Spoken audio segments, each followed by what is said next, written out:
morning. Welcome to Evangeline Mornings on UGN's Louisiana Television.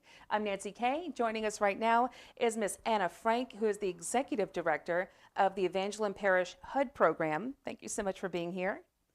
It's a privilege, Pleasure. honor. Yeah, very good. Well, we feel honored too, because a lot of people don't understand what HUD is about. Right. And can you explain, let's start with what HUD stands for. Housing Urban Development.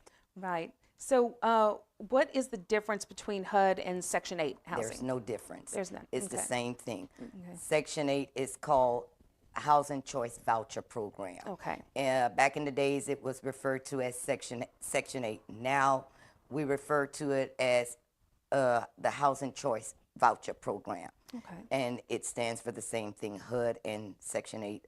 It's Okay. all the same. And how is HUD funded? It's funded through the federal government. Okay. Very good. Now, what sorts of programs? I think HUD has quite a few programs, right?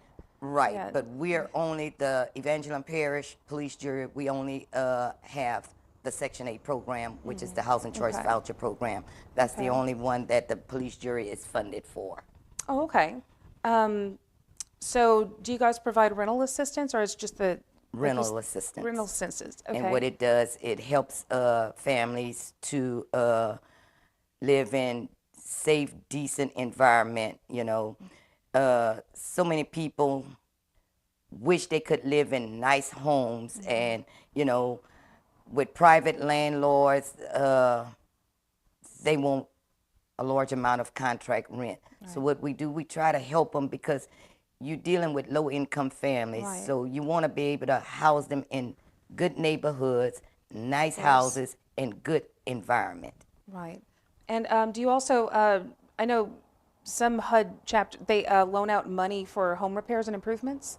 Not this Not program. this one, okay. No. Like I stated earlier, we're strictly funded for Housing Choice Voucher. Okay. And how does someone qualify? We go according to the waiting list. It's a waiting list that applicants have to come in and apply.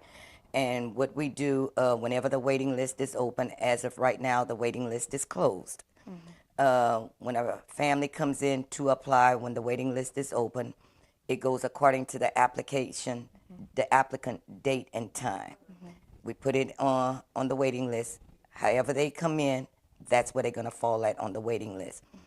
Now, a lot of times when we open up the waiting list, we still have families that's already on the waiting list, so it brings them down. It's not that you're going to get a house right then and there. You have to follow HUD rules and regulations. You have to be put on the waiting list. And what is the financial qualifications? It depends on the person's income, their voucher size, and their family size. Okay. And for a scenario, let's say a family of 3, they would qualify for a 2-bedroom voucher. Okay. It would go according to the fair market rent, which a lot of landlords are, when they see the fair market rent, they feel that that's the contract rent that they want to have that family in with, but it doesn't go that way. The fair market rent is what the contract rent plus what the utility allowance allow for that family for that particular unit. You add that together, it gives you a gross rent. And if it exceeds that fair market rent, that family will not qualify. Okay. So I know that you said the waiting list is closed, so it's just, I guess, that much in need right now. Do you think that's probably due to the pandemic and the economy that people lost their jobs, or none of that factored in? It's just yeah. The reason for that is because once a person is on the program, they qualify for as long as, you know, when we do a redetermination, as long as they're eligible, they stay on the program. Some people become over income as to where that enables me to get someone from the waiting list and have them put on the program if they qualify. Okay. Everybody that's on the waiting list, that doesn't mean that they'll qualify for the program. We've had some that they were over income. We have an income limit that we go by. So that all plays a factor from a person being coming from the waiting list. Have you had to deny a lot of people who want, because the waiting list is full? Have there been a lot of people applying that you just can't get to? Or a lot of people come in and ask, Right, if but- we're accepting application. I hate to turn them, Right. no, the waiting list is closed until further notice.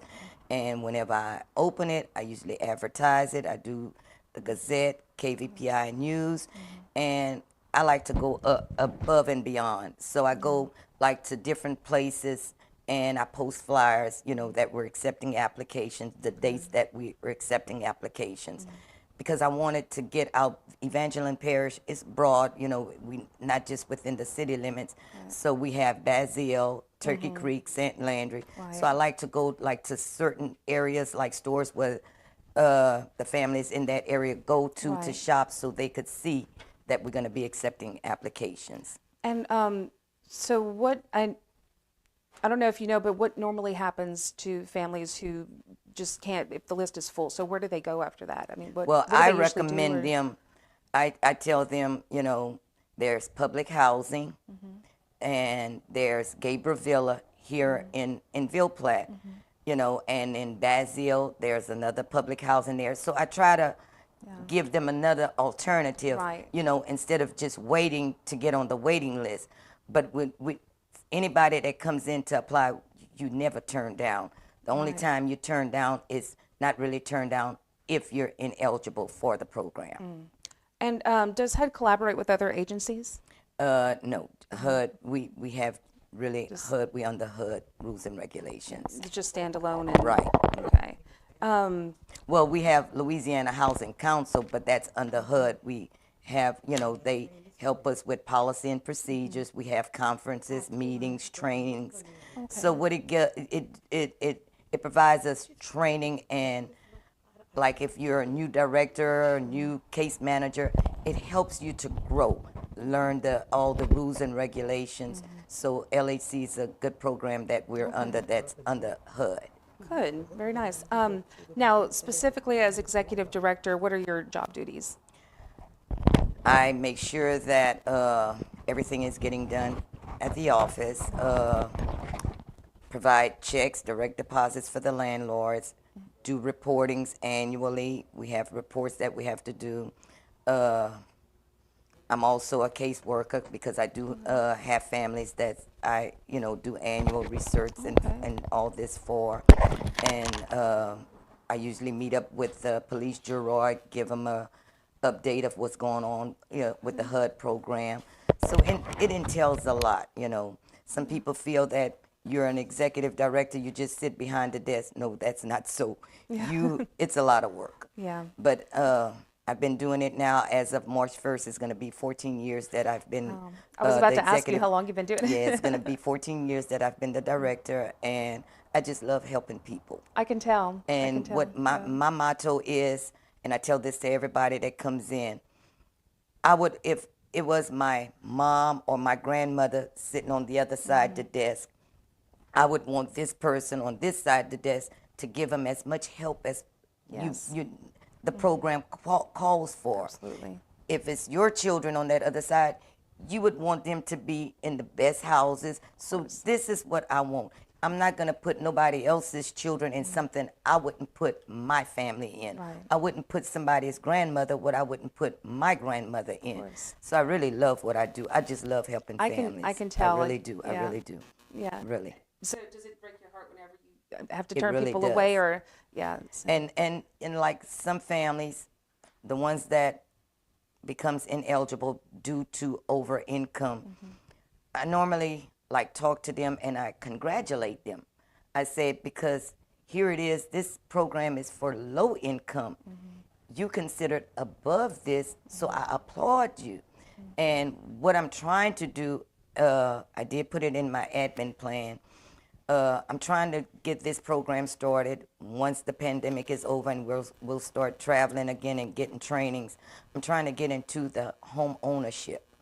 So, and that would provide families that's on the program to be able to buy their own homes. Oh, nice. So that's what we're working on. Yeah, that would be a good feeling for them to be able Yes, to it would, purchase because their own there's home. several agencies that have this program already, and families have become homeowners. So that's a big plus. That is. And from you living getting housing choice voucher on the program, and all of a sudden you qualified to be a homeowner. I'm proud of you. So that's why I want to get this program started. Amazing. Well, I'm going to take a break right now, but I'm learning all kinds of information from you. So, yes. Okay, we'll be right back with Ms. Anna Frank, Executive Director of the Evangeline Parish HUD program. You're watching Evangeline Mornings on UGN's Louisiana Television.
Hi, my name is Ian Fontenot, and I'm with Cajun Broadband, and I get internet way out here.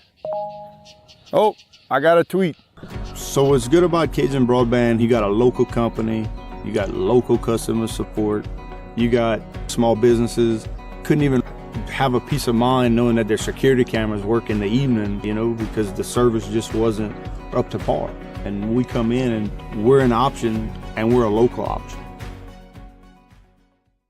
Be strong and courageous. That's the message Jesus has for you if you're injured or ill. Keep your eyes on Christ and let us at Fontenot Physical Therapy and Fontenot Physical Therapy West help you run the race. Fear is useless. Just trust in Jesus and let us help you have hope in your future. Have a happy new year and God bless you.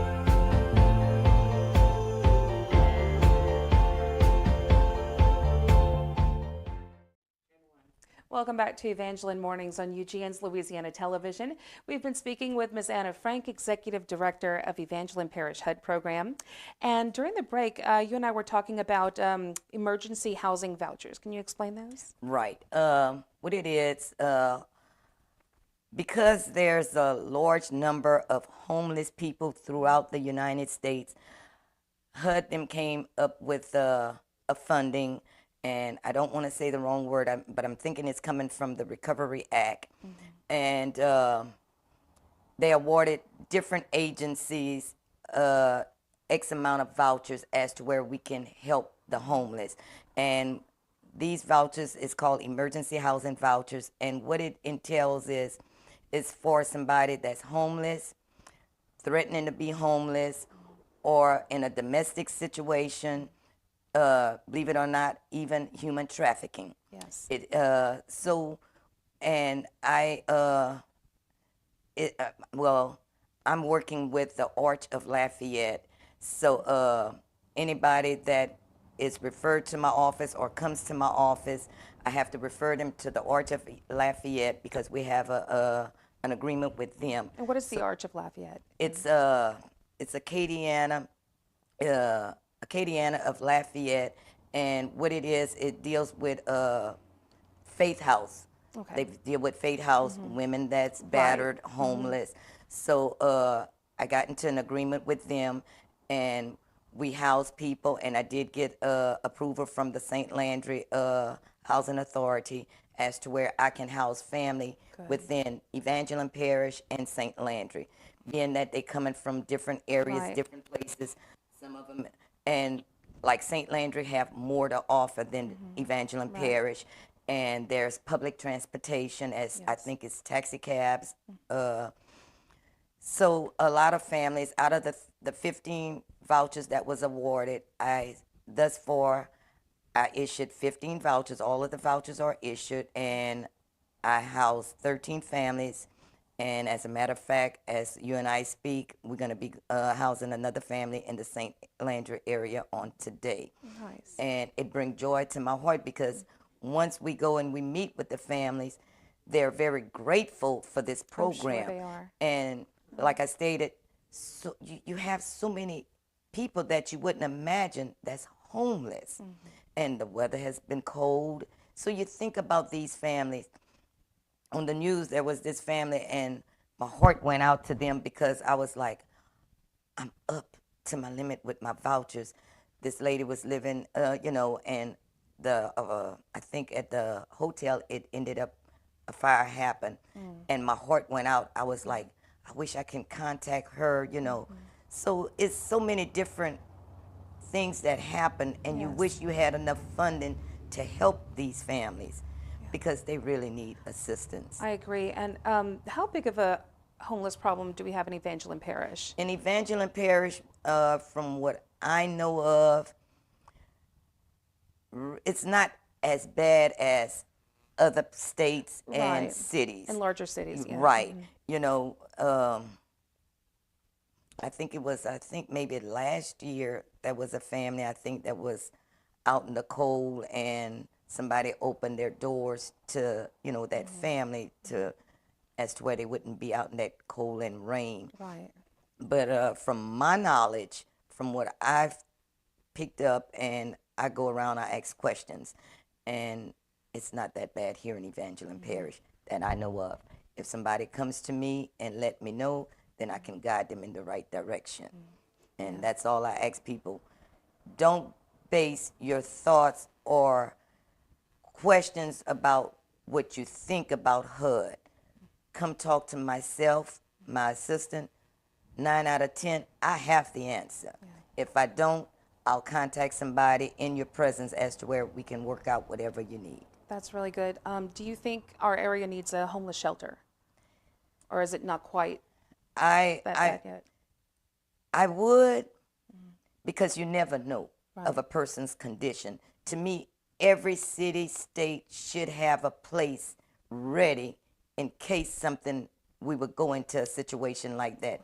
Because you never know what's going on in a person's mind, and you never know what's going on in their family. You never know what goes on in their income.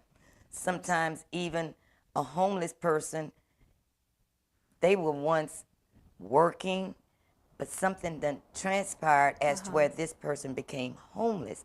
So you feel for that person. It's a reason that person became homeless. So you want to be able to reach out. So I feel you don't have to open up a big place, but have a place ready for a time like that. See, I live right near a little park, and especially last year it was more prevalent, but I saw a lot of homeless people staying in that little park, and I would talk to them, and I found out a couple of them came from Lake Charles because after the hurricanes, they were just moving along as best they could. So I would just, offer them food or whatever, but I would talk to them, and I'd find out. And one sweet guy, he was just there trying to find work because he came from Lake Charles, and he was a construction guy. And I actually offered him something. He said, "Thank you, but I just got a job in construction. My boss is coming to pick me up today." And I said, "That's great. I'm glad to, to hear that." So you're right. It's some of them are just, sad circumstances. I mean, we have hurricanes and floods here, and lots of people became homeless just from the weather. From the weather. Yeah. As a matter of fact, we were able to house some families that had gotten affected by Hurricane Ike. The last hurricane, Laura and the Delta. other one, Delta. So we were able to house some families because they were on the program in Lake Charles area. So they came here because their house or their apartment complex had gotten damaged. So we were able to do a port in from Lake Charles housing and house families here in Evangeline Parish. And if they should need something, do you send them somewhere like maybe Christian Care and Share or any other kind of local organization? Right. Yeah. We where they do. can get And as a matter of fact, like for the families, my homeless families, the emergency housing voucher families, what we did, we went out different places because we wanted to make sure that once we was going to place them in a unit, that they had all their necessary, their Food items and and just stuff. toiletries and So, and with the program, they gave us X amount of funding as to where we would pay the deposit, their first month's rent, and go out there and buy dishes, beddings, So the funding that is being provided through this emergency housing choice program, I think is wonderful. Now, It's really helping families. I'm glad to hear that. Before we leave, I wanted to ask you, what's the biggest challenge you face in your job? The biggest challenge is when I can't help a family. Yeah. And again, I wouldn't say it's a challenge, but it breaks my heart. But at the same time, it brings joy because you don't have to get on the program. You're at that limit as to where you can become a homeowner. Right. So I feel it's a win situation, and then you never know of a person's income. They may be up then, but then something happens, like the pandemic hurt a lot of people. Right. And people just didn't know which way to go. Yeah. So with that being said, HUD provided us with information of, to guide families that would come in for assistance, because we couldn't house them because we only allowed so many units to house families. And we're going to have to leave in a moment, but I was going to ask, what is the best part of your job? But I already know the answer. It's helping families. Yes. Just to see a smile on their face, I mean, it brings joy, especially my elderly families, elderly disabled family. Yes. Just to see them, and they just love it when I go there, and when we go do inspections, and when they come for their annuals. What I do, being that they're elderly, we usually go to them and have them to sign their paperwork. And to me, it brings a joy, and they just love to talk. Oh, yes, they do. They love to talk. So I do. really love what I do. That's I really, wonderful. really do. And really quickly, where can we reach you, or where can someone reach you if they need assistance, and where's the HUD office? Our HUD office is located, we're in with the police jury, 1008 West LaSalle. Contact number is 337-363-5653. If nobody answers, please leave a message. We'll get back with them. If you need any assistance, you need help, please come talk to me. Don't listen to myself. If I don't have the answer, I'll contact my HUD rep, and we'll get you the answer. Ms. Anna, thank you so much for being here and for telling us about the program, and thank you for you and your staff for all you do to help people in our parish. So, it's a joy. Yes, I can Thank y'all tell. for having me. Sure Appreciate thing. it. Ms. Anna Frank, Executive Director of Evangeline Parish, HUD. You're watching Evangeline Mornings on UGN's Louisiana Television.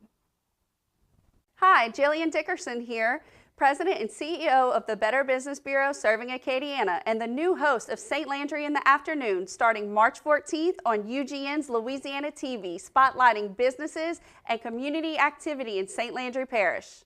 In partnership with the St. Landry Chamber of Commerce, UGN Broadcasting, the Better Business Bureau of Acadiana. So go and follow Louisiana TV on Facebook, or download UGN Broadcasting TV app on Roku, Fire Stick, Apple TV, Android Box, or all mobile devices. And get ready for St. Landry in the Afternoon. Be strong and courageous. That's the message Jesus has for you if you're injured or ill. Keep your eyes on Christ, and let us at Fontenot Physical Therapy and Fontenot Physical Therapy West help you run the race. Fear is useless. Just trust in Jesus and let us help you have hope in your future. Have a happy new year, and God bless you.